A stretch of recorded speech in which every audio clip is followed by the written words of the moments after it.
Praise the Lord. It's a great joy to connect with you all today. प्रभु की स्तुति हो, ये बड़े आनंद की बात है आपसे जुड़ने में। Yeah, and Paul says rejoice, and again I say rejoice. पौलुस कहता है आनंदित हो, और फिर से मैं कहता हूँ आनंदित हो। So in the times of challenges like Corona, तो ये कोरोना के समय में, चुनौतियों के समय में there is a lot of fear, there's a lot of worry in the hearts and minds of people. बहुत डर है, बहुत चिंता है लोगों के मनों में। But लेकिन we worship and we serve a living God. हम जीवित परमेश्वर की आराधना करते हैं। So today I want to talk to you about some of the fears that people have in their heart and their mind. तो आज मैं ऐसे कुछ डर के बारे में बात करना चाहता हूँ जो लोगों के हृदय और मन में होते हैं, And especially about finances, और खास करके पैसों को लेकर, because people are being released from their jobs, क्योंकि लोगों के काम जो है छूटते हैं, and the lockdown, some people are saying it's going to continue for another month. और हम नहीं जानते कि लॉकडाउन शायद और भी बढ़ाया जाए एक महीने के लिए। So the hearts of men and women, they are very perplexed. तो जो लोगों के हृदय और जो मन है वो बहुत चिंतित हो गए हैं, Yeah, because Luke 21 and verse 25 says, क्योंकि लूका 21 और वचन 25 कहता one है of the signs of the end time is the hearts will be perplexed. अंत के दिनों में से एक चिन्ह ये है कि लोगों के हृदय जो है वो बहुत चिंतित हो जाएंगे। That means they don't see a way out. इसका मतलब है उन्हें कोई रास्ता नहीं दिखाई देता, बाहर हम कैसे आए। That means they don't know what to do. इसका मतलब है वो जानते नहीं कि वो क्या करें। And sad to say, that is our state today. और बहुत दुख की बात है बताने के लिए कि यही तो हमारी व्यवस्था आज है। But in the midst of all this, लेकिन ये सब के बीच में Jesus is the hope of the nations. यीशु सभी राष्ट्रों के लिए आशा है, He is the living hope. वो जीवित आशा है। And so today, I want to bring hope to you and to me in our finances. तो आज मैं वो आशा आपके लिए और मेरे लिए लेके आना चाहता हूँ, खास करके हमारे पैसों के क्षेत्र So में। I want to first of all tell you that your God and my God, Jesus is actually an all-knowing God. तो पहले मैं आपको बताना चाहता हूँ कि आपका परमेश्वर, मेरा परमेश्वर यीशु, वो सब कुछ जानकारी रखने वाला परमेश्वर He है। knows the past, He knows the present, He knows the future. वो हमारा अतीत जानता है, वर्तमान जानता है और भविष्य भी जानता है। 1 Corinthians 1:24 says, पहला कुरिन्थियों 1 और 24 कहता है, Jesus is called the wisdom of God. यीशु को परमेश्वर की बुद्धि कहा गया है। And in Colossians chapter 2 and verse 3, और कोलोसियों 2 और 3 में the hidden mysteries of wisdom and knowledge, it is in Jesus. जो छुपे हुए ज्ञान का रहस्य है वो यीशु के अंदर है। Good News Bible says, Jesus is the key which will unlock the mysteries of wisdom and knowledge. यीशु वो चाबी है जो ये रहस्य, बुद्धि और ज्ञान का रहस्य है, उसे वो खोल सकता है। So I want to tell you that the God that you worship, the God that you follow, is a God who knows about the future. तो मैं आपको कहना चाहता हूँ वो परमेश्वर जिसका पीछा आप करते हो वो आपका भविष्य जानता है। And I want to tell you और मैं कहना चाहता हूँ that 1 John chapter 3 verse 20, पहला यूहन्ना 3 और 20, John says, यूहन्ना कहता है God knows all things. प्रभु सब बातों को जानते हैं, Jesus knows all things. यीशु सब बातों को जानते हैं। Psalm 139 verse 4 says, भजन संहिता 139 वचन 4 कहता है, Oh God, परमेश्वर you know everything. आप सब कुछ जानते हो, You know all things. आप सब जानते हो, You know my present. आप मेरा वर्तमान जानते हो, You know what's going to happen tomorrow. कल क्या होने वाला है वो भी जानते So हो। I want to encourage you today तो मैं आपको उत्साहित करना चाहता हूँ to आज, listen carefully, खास करके अच्छे से सुनिए, because 2 weeks before God spoke to me through a very simple story. क्योंकि 2 हफ्ते पहले प्रभु ने मुझसे एक आसान कहानी से बात की। When Jesus spoke to people when he was alive on the earth, जब यीशु इस पृथ्वी पर जिंदा थे तब यीशु ने अपने लोगों से बात की। farmers and even fishermen, they understood what Jesus was saying. जो किसान थे, जो मच्छी पकड़ने वाले थे, एक साधारण लोग भी जो यीशु कहते थे वो समझ सकते थे। There are a lot of voices around, आज बहुत सारी आवाजें हैं इर्द गिर्द, and there are only 2 kinds of voices. और 2 प्रकार की आवाजें हैं। One, एक which is from God, जो प्रभु की ओर से है, which is a true voice. जो सच्ची आवाज है। Number 2, दूसरा which is not from God, जो प्रभु की ओर से नहीं है and which is a false voice. और वो झूठी आवाज है। So a lot of voices are going around. तो बहुत सारे आवाजें इर्द गिर्द घूम रहे हैं। Circumstances are not good. हमारी परिस्थिति अच्छी नहीं है, Challenges are there. चुनौतियां हैं, We are not getting a way out. हमें कोई बाहर रास्ता कैसे So निकले the नहीं hearts मिल रहा है। are being gripped with fear.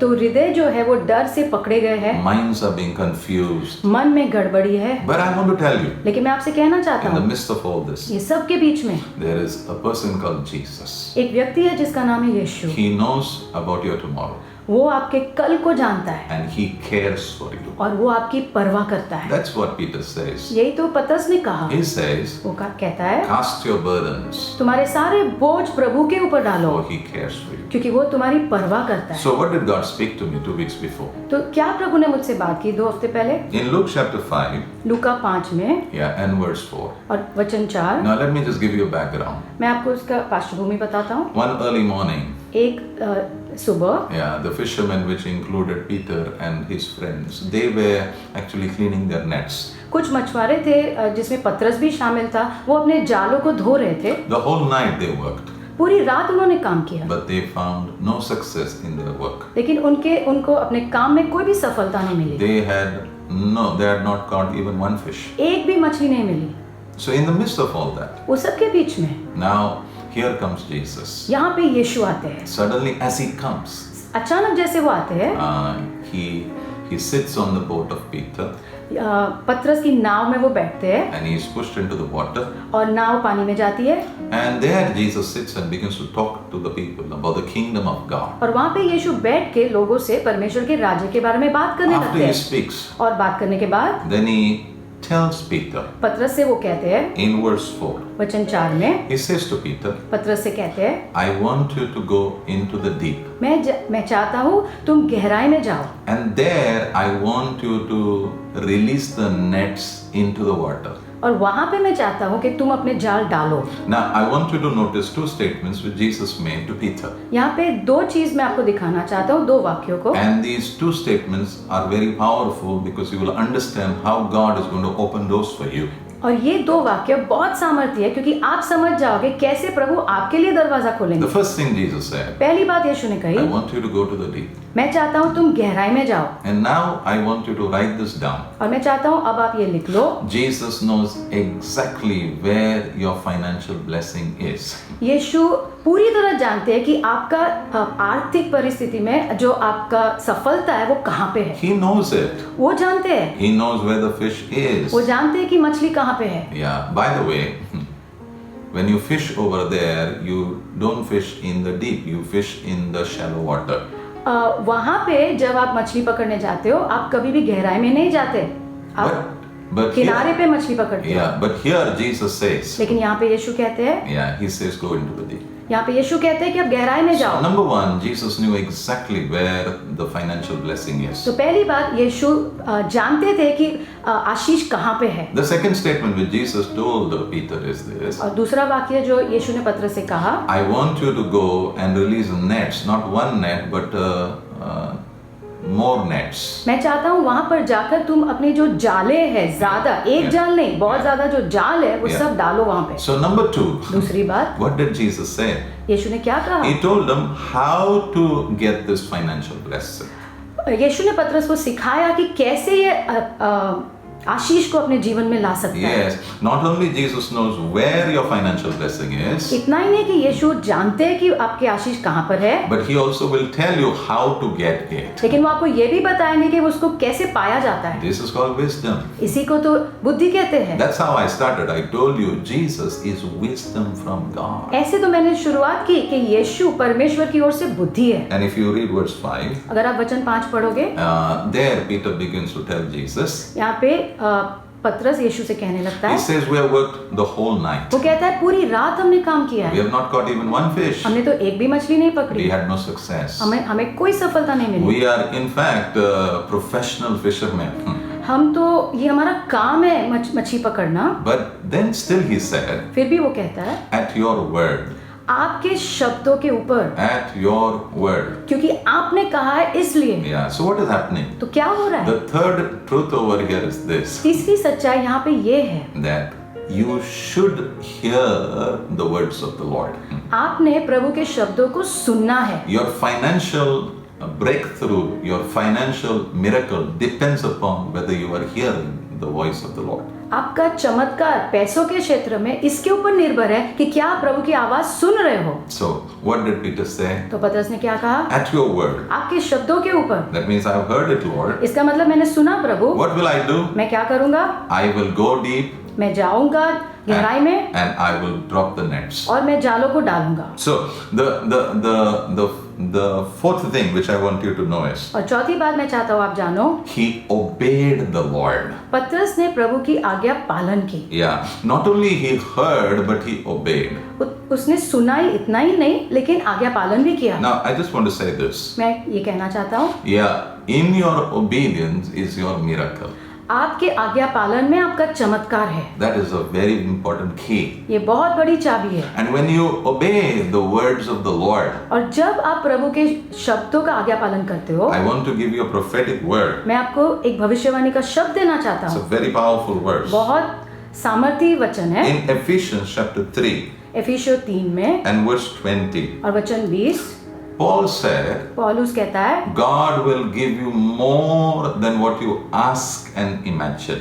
प्रभु तुम्हें कहीं ज्यादा देगा जो तुम सोच भी नहीं सकते, कल्पना भी नहीं कर सकते, मांग भी नहीं सकते, उससे ज्यादा। Get ready for financial breakthroughs. तैयार हो जाओ आर्थिक परिस्थिति में छुटकारे के लिए। Because in this time of challenges, financial challenges, God is going to speak to you, tell you exactly what to do, and if you obey, I want to tell you, God will surprise you, give you more than what you have even asked and imagined. क्योंकि ये चुनौती के समय में तैयार हो जाओ, प्रभु आपसे जरूर बात करने वाले हैं और बताएंगे क्या होने वाला है और आप अचंभित हो जाओगे।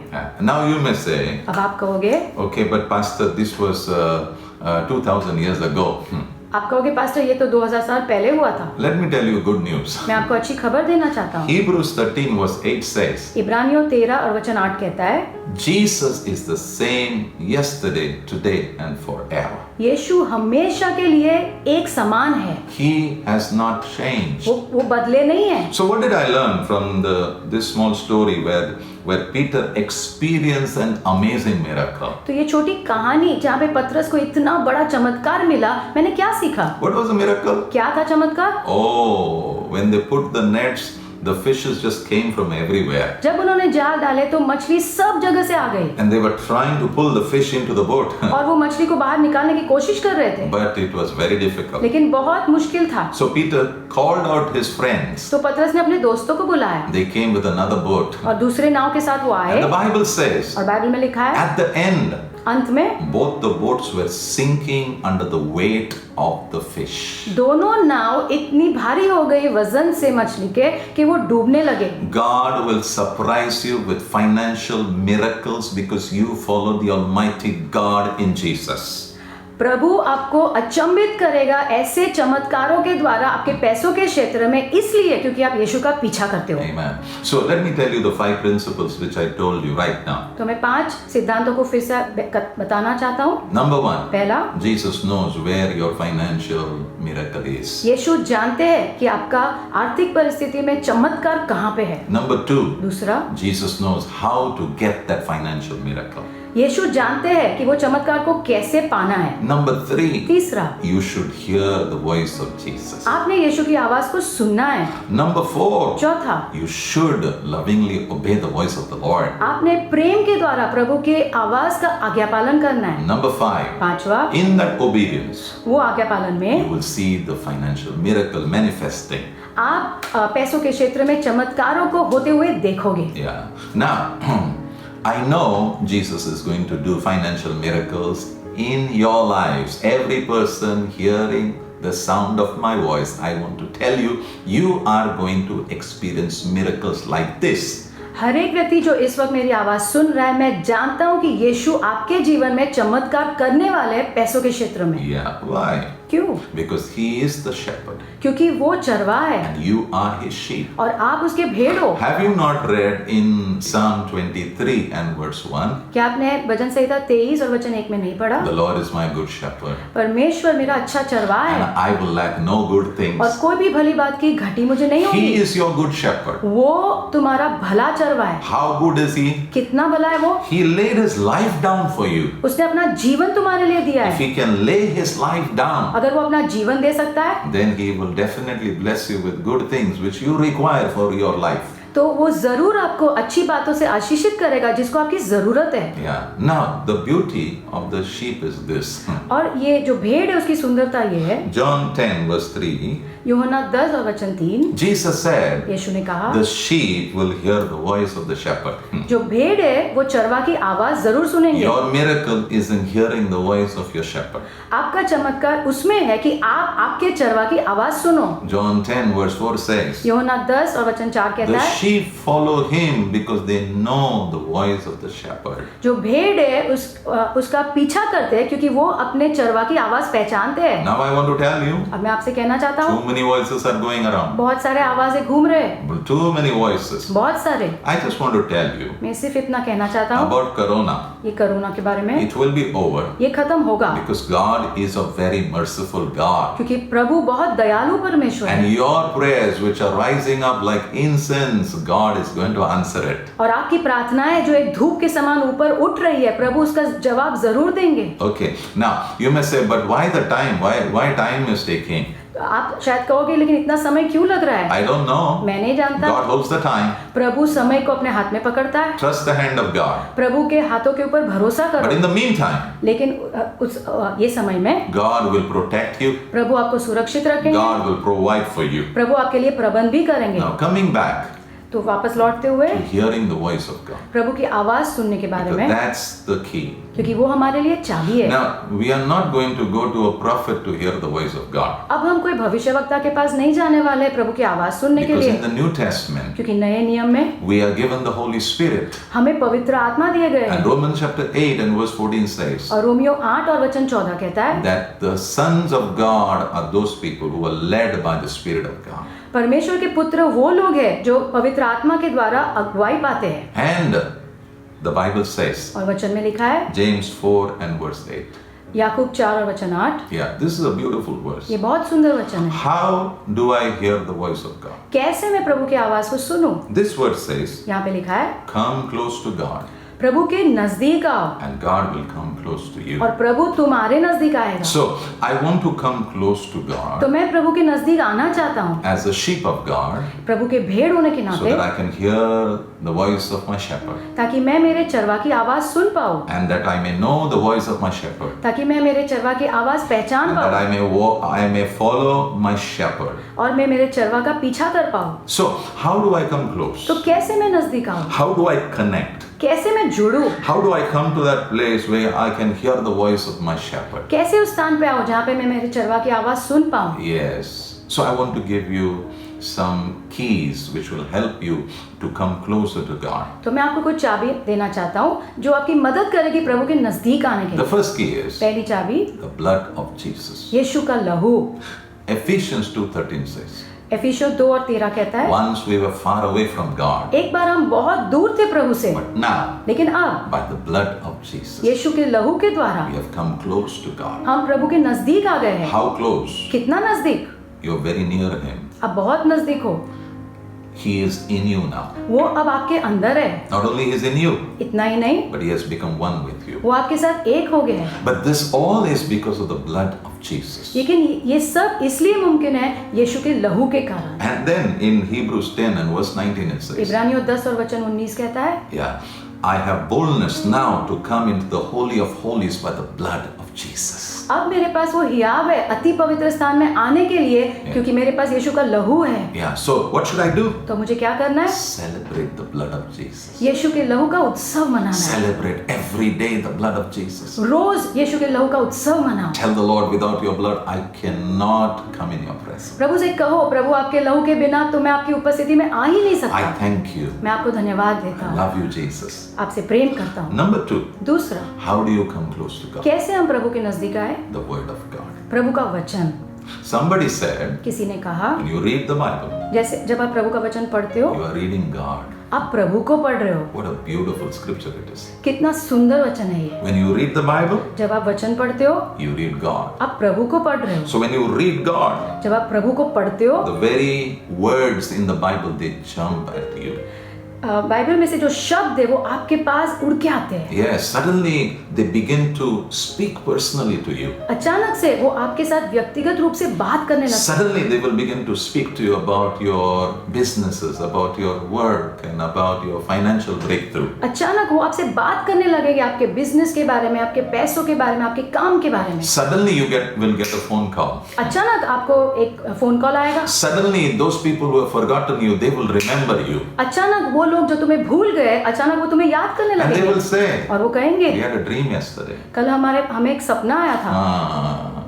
God is going to work for you. प्रभु आपके लिए काम करने वाले हैं। Psalm 119 verse 105 says, भजन संहिता 119 और वचन 105 it says, इसमें लिखा है, your word is a lamp to my feet. आपका वचन मेरे पैरों के लिए दिया है, Yes, and it is a light to my path. और मेरे मार्ग के लिए उजाला है। So, what I want to tell you मैं is, क्या कहने की कोशिश कर रहा हूँ? read the word. प्रभु का वचन पढ़ो, Because when you read the word, you are reading God. क्योंकि जब आप वचन पढ़ते हो आप प्रभु को पढ़ते हो, Yeah, and as you read God, और जैसे आप प्रभु को पढ़ते हो, the Spirit of God, प्रभु की आत्मा He will bring the spoken word of God to you. वो आपके लिए प्रभु के मुंह से निकला हुआ शब्द लेकर आएंगे। Amen. Amen. It's going to happen. ये होने वाला है। Number 3, तीसरा, how do you come close to God? कैसे हम प्रभु के करीब आए? Yeah, I want to say something over here. मैं यहाँ पे कुछ कहना चाहता हूँ। To come close to God, you have to focus on God. प्रभु के नजदीक आने के लिए हमें हमारा ध्यान प्रभु के ऊपर लगाना पड़ता Yeah, so है। number 3 is by writing. तो तीसरा है लिखने के द्वारा। This is something which God has been talking to me and teaching me for the last 2 years. ये 2 साल से प्रभु मुझसे बात कर रहे इसके बारे में। It helps me to connect to God very quickly, very easily. ये लिखने के द्वारा मैं प्रभु के साथ आसानी से जुड़ पाता And हूँ। as I connect, there are times where God just begins to talk to me. और जैसे मैं जुड़ता हूँ प्रभु के साथ, प्रभु मुझसे बात करने लगते हैं। Jeremiah chapter 30 verse 1 to verse 2 says, यिर्मयाह 30 और वचन 1 और 2 कहता है, God told Jeremiah, प्रभु ने यिर्मयाह से कहा, all the words that I spoke to you, जो सारे शब्द मैंने जो तुमसे कहे हैं, I want you to write. मैं चाहता हूँ तुम लिख लो। So whatever God begins to speak to your heart, I want you to start writing. तो जो भी प्रभु आपके दिल से बात करने लगते हैं, मैं चाहता हूँ कि तुम वो लिखने लगो। And also sometimes you should write prayers to God. और कभी-कभी आपने प्रार्थनाओं को भी लिखना चाहिए प्रभु के लिए। Like we write letters to our friends and our wife and our husband and our parents. In the same way, you should write letters to God, which are your prayer requests to God. जैसे हम हमारे दोस्तों, हमारे पति पत्नी, रिश्तेदारों को पत्र लिखते हैं, वैसे हमने भी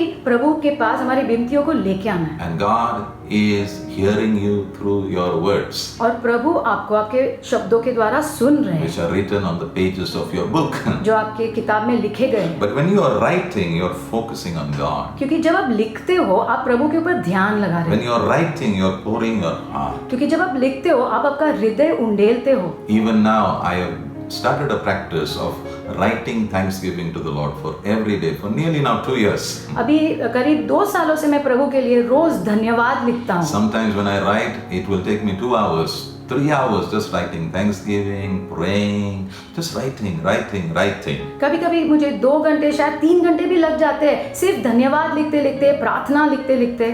And in those moments, और वो क्षणों में suddenly God will put a word, a scripture, a thought. He is such a wonderful God. और अचानक से प्रभु एक विचार, एक वचन मेरे दिल में डाल देते हैं। प्रभु कितना अद्भुत है। Yeah, number 4, चौथी बात, how to come close to God. कैसे प्रभु के नजदीक आना है? Fasting and praying. उपवास और प्रार्थना के द्वारा। For me, fasting was very difficult मेरे लिए उपवास बहुत मुश्किल था, because I love food मुझे खाना पसंद है and my wife makes good food. और मैं उनके लिए अच्छा खाना बनाती हूँ। But I want to say thank you to the Lord लेकिन मैं प्रभु को धन्यवाद कहना चाहता हूँ, because in fasting there is a secret. क्योंकि उपवास में एक रहस्य है। Yeah, because if you read Psalm 35 verse 13, क्योंकि अगर आप भजन संहिता 35 और वचन 13 पढ़ोगे, it says fasting is a practical way to humble yourself before God. ये जो उपवास है वो एक कार्य रूपी बात है जिसके द्वारा हम अपने आप को प्रभु के सामने नम्र करते हैं। And whoever humbles, grace comes and sticks to them. और जो भी नम्र होगा, प्रभु का अनुग्रह आकर उनको चिपक जाएगा। And I have seen every time I fast, और I मैंने say देख- no to food. मैंने देखा है कि जब भी मैं उपवास करता हूँ, मैं खाने को ना बोलता हूँ, That time my mind will get set on God very firmly. तब मेरा जो मन है प्रभु के ऊपर बहुत स्थिर हो जाता है। Yeah. So not only fasting, but also prayer is very important. तो सिर्फ उपवास ही नहीं, लेकिन प्रार्थना भी बहुत महत्वपूर्ण है। Hundreds of people are fasting and praying. और बहुत सारे लोग उपवास और प्रार्थना कर रहे हैं। So it's not just fasting, but also you have to pray. लेकिन तो ये सिर्फ उपवास नहीं, लेकिन आपको प्रार्थना भी करना है। Now, prayer is actually, we are telling God, without you, we cannot do anything. प्रार्थना क्या है? वो हम प्रभु से कह रहे हैं कि प्रभु आपके बिना हम ये नहीं कर पाएंगे। That's why if you read Psalm 46 verse 1, it says, अगर आप भजन संहिता 46 और वचन 1 पढ़ोगे, the psalmist says, Lord, you are our help in our present trouble. वो कहता है प्रभु हमारे समस्या में आप हमारी मदद हो। He is our help. वो हमारी मदद है, There is no help. और कोई मदद है ही नहीं। We thank God for the government, हम धन्यवाद देते हैं हमारे गवर्नमेंट के लिए, but they have limits. लेकिन उनकी भी सीमाएं हैं। We thank God for our friends, हमारे दोस्तों के लिए धन्यवाद देते but हैं, they have limits. लेकिन वो भी सीमित है। We thank God for you, हम आपके लिए धन्यवाद देते but हैं, you also have a limit. लेकिन आप भी सीमित हो। I also have a limit. मेरे पास भी सीमा But है, we serve a God without limits. लेकिन हम ऐसे परमेश्वर की सेवा करते हैं जिसकी कोई सीमाएं नहीं। His treasures are always filled and overflowing. उनके जो खजाने हैं वो हमेशा भरे हुए रहते हैं और उमड़ते रहते हैं। There's no lack for God. प्रभु के लिए कोई भी घटी नहीं है। So we come to Him with our needs. That is prayer. तो हम हमारी जरूरतों के साथ प्रभु के पास आते हैं, उसे प्रार्थना कहते हैं। if you read Acts chapter 13 verse 2, अगर आप प्रेरितों के कार्य 13 और वचन 2 पढ़ोगे, there is something beautiful he has said over here. यहाँ पे बहुत सुंदर बात कही है। So if you read the Passion Bible, अगर आप पैशन बाइबल पढ़ोगे, it says, वहाँ लिखा है, now let me tell you the background. मैं पार्श्वभूमि बताता हूँ। This is a church in Antioch. ये एंटियोक की कलीसिया है, And the prophets of God, the teachers of God, they came together and now they are worshipping. जो भविष्यवक्ता, जो शिक्षक है चर्च में, वो सब मिलकर आकर प्रभु की सेवा कर रहे I थे। think every day they are serving God. रोज वो प्रभु की सेवा कर रहे थे। And the Passion Bible और says, पैशन बाइबल में लिखा है, while they were worshipping as a priest. जैसे वो एक याजक होने के नाते आराधना कर रहे थे। Yes, what happened? क्या हुआ? Before the Lord in prayer and fasting, प्रभु के सामने उपवास और प्रार्थना के द्वारा the Holy Spirit spoke. पवित्र आत्मा ने बात की। Wow.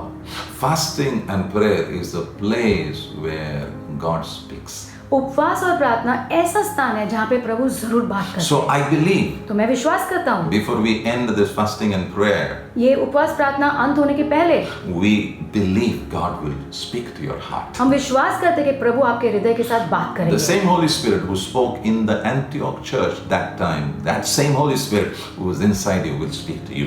वही पवित्र आत्मा जिन्होंने वो एंटियोक के चर्च में बात की, वही जो आपके अंदर है वो आपसे भी बात करेंगे। Number 5. पांचवी बात, How do you come close to God? कैसे हम प्रभु के नजदीक आए, So you can hear God. जैसे आप सुन सको। Yeah.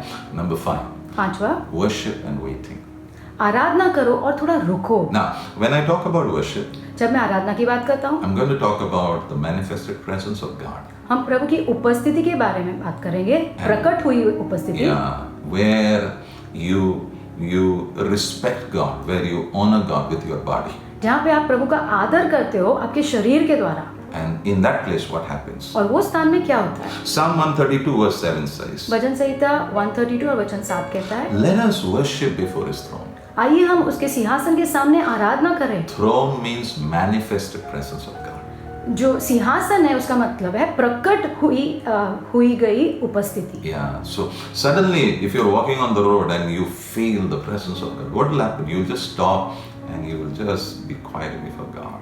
तो क्या होता है अगर आप रोड पे चल रहे हो, अचानक आप प्रभु की उपस्थिति को महसूस करते हो, आप शांत हो जाओगे। Yeah, and you will just be quiet. और आप शांत हो जाओगे प्रभु के You're साथ। working in the kitchen. आप किचन में काम कर रहे हो, You're singing to God. आप प्रभु के लिए गा रहे हो, Suddenly presence of God comes. अचानक प्रभु की उपस्थिति आ जाएगी। What will you do? आप क्या करोगे? You will put the gas off आप गैस को बंद कर दोगे and maybe you'll start crying. और शायद आप रोने लगोगे। Maybe you'll go on your knees. हो सकता है आप घुटनों पे जाओगे। Why you do it? ये सब क्यों करते हो? Because the presence of God is manifested. क्योंकि प्रभु की उपस्थिति प्रकट हो रही है। Now, in that place, with our body, we begin to give honor to God. तो ये स्थान में हम हमारे शरीर के द्वारा हम प्रभु को आदर देने लगते हैं। Yeah, Psalm 95, भजन संहिता 95 verse 6 says, और वचन 6, come, let us bow down and worship वहाँ लिखा है आओ हम प्रभु के सामने झुककर आराधना करें। Yeah, why? Because the presence of God is manifesting. क्यों? क्योंकि प्रभु की उपस्थिति प्रकट हो रही है। Verse 7 says, वचन 7 कहता है, this is the key.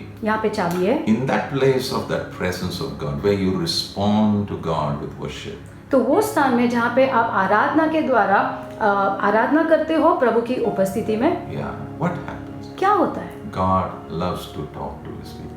प्रभु को बहुत पसंद है कि वो अपने लोगों से बात करे। That's why verse 7 says, इसलिए वचन 7 कहता है, listen today to what He is saying. सुनो आज वो क्या कह रहा है। Worship is a beautiful place where the bridegroom talks to the bride, ये आराधना बहुत सुंदर स्थान है जहाँ पे दुल्हा जो है दुल्हन से बात करता है, where the shepherd speaks to the sheep, जहाँ चरवा भेड़ से बात करता where है, the maker speaks to the creation, जहाँ पे करता सृष्टि से बात करता where है, the king talks to his people, जहाँ पे राजा अपने लोगों से बात करता है, where the lover talks to his beloved one. जहाँ पे जो प्रेमी है वो जिससे प्रेम करता है उससे बात करता Get ready, है। तैयार हो जाओ because God is going to speak to you. क्योंकि प्रभु आपसे जरूर बात करने वाला है। Now, as you worship जैसे आप आराधना करते हो with your body, अपने शरीर के द्वारा, stay there. वहीं पे रुको, Don't be in a hurry to get up and just go. जल्दबाजी मत करो कि उठ के निकल जाओ। That staying, I call this as waiting. वो वहाँ पे जो रुके रहना उसे मैं कहता हूँ वेटिंग या रुकना। Just wait. रुको। Psalm 130 verse 5. भजन संहिता 130 और वचन 5, The TLV Bible says, TLV Bible कहता है, I wait for the Lord. मैं प्रभु के लिए रुकता हूँ। So, in that place of worship, just wait. तो वो आराधना के स्थान में रुको, Just wait. रुको, Because when you wait for the Lord, क्योंकि जब आप प्रभु के लिए रुकोगे, not just your body now, सिर्फ आपका शरीर नहीं, now your soul waits. आपका प्राण भी रुकता है, Now your mind waits. आपका मन रुकता है, Now your emotions are waiting. आपकी भावनाएं रुकती है, Now your will says, I'm waiting for Him. आपकी इच्छा आप कहती है कि मैं तो रुकने वाला हूँ प्रभु के लिए। For what are you waiting? किस लिए रुके हो? And in His word, I put my hope. और उसके वचन में मैं मेरी आशा को रखता हूँ। That's what He's saying. यहाँ पे लिखा है, My soul is waiting for just the word from God. मेरा प्राण सिर्फ रुका है प्रभु की ओर से एक शब्द के लिए। So, how do I get close to God? कैसे मैं प्रभु के नजदीक आऊँ? One, पहला, blood of Jesus. यीशु के लहू के द्वारा। Two, दूसरा, read the word. प्रभु का वचन पढ़ो। Three, तीसरा, write. लिखो। Four, चौथा, fasting and prayer. उपवास और प्रार्थना। Five, पांचवा, worship and wait. आराधना करो और रुके रहो। As you begin to do this, जैसे आप ये करने लगोगे, you will hear the voice of the Lord. आप प्रभु की आवाज सुनोगे। Next, I will be talking about how God speaks. अगली बार जब मैं बात करूंगा तब मैं बताऊंगा कि कैसे प्रभु बात करते But let me close for now. हैं। लेकिन अब के लिए मैं समाप्त As करूंगा। I close, जैसे समाप्त करता I हूँ, want to leave you with one simple thought. एक आसान विचार के साथ मैं छोड़ना चाहता हूँ। Don't fear, डरो मत, don't worry. चिंता मत करो। Your shepherd आपका चरवा will lead you to green pastures. वो आपको हरी चराई में आपकी अगुवाई जरूर He करेगा। will take you beside still waters. वो आपको शांत पानी के पास लेके जाएगा। Don't worry. चिंता मत करो। In Corona times, ये कोरोना के समय में Jesus is the King. यीशु राजा है, He is victorious. वो हमेशा जयवंत है। Now let me close. आइए मैं समाप्त करूं। Luke 5:3. लूका 5 और 3, Going back to that story. वो कहानी में जाके वापस, Yeah. You know when Jesus came to that lake जब यीशु उस तालाब के पास आए and all these people they were cleaning their nets. और ये लोग जब अपने जालों को साफ कर रहे थे, And as soon as Jesus came, people were coming जैसे ही यीशु आए लोग आए and it began to get crowded. और बहुत भीड़ जमा होने लगी। And then the Bible says, और वहाँ पे बाइबल लिखा है, Luke 5:3, Luka 5:3, Jesus stepped into the boat of Peter यीशु ने पतरस की नाव में कदम रखा and then he told Peter, और पतरस से कहा, push the boat in the water. नाव को पानी में ढकेलो। And Peter pushed the boat. और पतरस ने नाव को ढकेला। What am I telling you? मैं क्या कहने की कोशिश कर रहा हूँ? Very simple. आसान है। As Peter pushed the boat, जैसे पतरस ने नाव को ढकेला, he surrendered his boat in the hands of God. पतरस ने अपनी नाव को यीशु के हाथों में सौंप दिया। I want to ask you a मैं question. आपसे पूछना चाहता हूँ एक प्रश्न, Is your work surrendered to God? क्या आपका काम आपने प्रभु को समर्पित किया है? Is your business surrendered to God? क्या आपका बिजनेस प्रभु को समर्पित है? Is your career surrendered to God? क्या आपका करियर प्रभु के ओर समर्पित है?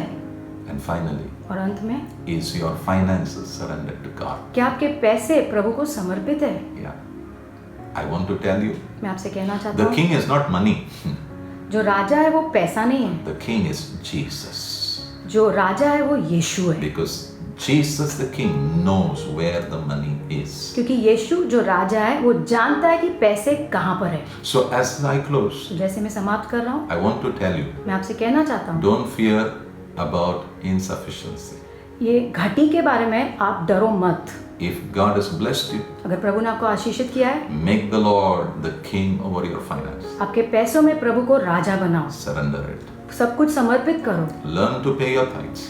अपने दशमांश को देना सीखो, Don't be afraid. डरो मत, Learn to be kind to people लोगों के प्रति दयालु रहो, because you are led by your good shepherd. क्योंकि आप आपके अच्छे चरवाह के द्वारा आपकी अगुवाई होती है। Let me close. आइए मैं समाप्त करूं। Lord, I thank you प्रभु मैं धन्यवाद देता because हूँ, you're such an amazing God. क्योंकि आप कितने अद्भुत परमेश्वर हो। You're a God who knows everything. आप ऐसे परमेश्वर हो जो सब कुछ जानते You हो। know tomorrow what is going to happen. आप जानते हो कि कल क्या होने वाला है, And you have lined up financial miracles for us. और आपने जो चमत्कार है पैसों में प्रभु हमारे लिए इकट्ठा करके रखे हैं। And not only you know everything, और इतना ही नहीं कि आप सब कुछ जानते हो, but you care for us. लेकिन आप हमारे लिए परवाह करते You हो। cared for Peter. आपने पतरस की परवाह की, You care for us. आप हमारी भी परवाह करते हो। And not only you will speak, और इतना ही नहीं कि आप बात करोगे, but when we obey it, लेकिन जब हम आज्ञा पालन there करेंगे, is supernatural power of God वहाँ पे अलौकिक सामर्थ्य है which you will release. जो आप स्वतंत्र करोगे, And the miracle will be done. और वो चमत्कार होगा, And Lord, your name will be glorified in our lives. और आपका नाम प्रभु महिमा पाएगा हमारे जीवन में। And we will always live as a man and as a woman who says, blessed it is to give rather than to receive. और हम ऐसे व्यक्ति के समान जिएंगे जो हमेशा कहेगा कि देना ज्यादा आशीष का है लेने से। May God bless you. उन्हें तो प्रभु आपको आशीषित करे। So thank you so much. धन्यवाद। You have finished 7 days of fasting and prayer. आपने 7 दिन समाप्त किए हैं उपवास प्रार्थना के, 7 more days. और 7 दिन Let's keep doing it. आइए हम करते रहे। God will do great things in our lives. प्रभु महान बातों को करेंगे हमारे जीवन में, In your family, आपके परिवार में, in the church. कलीसिया में, And Jesus will protect the city and the nation. और यीशु इस शहर को और राष्ट्र को संभालेंगे। God bless you. प्रभु आपको आशीषित करें। Amen.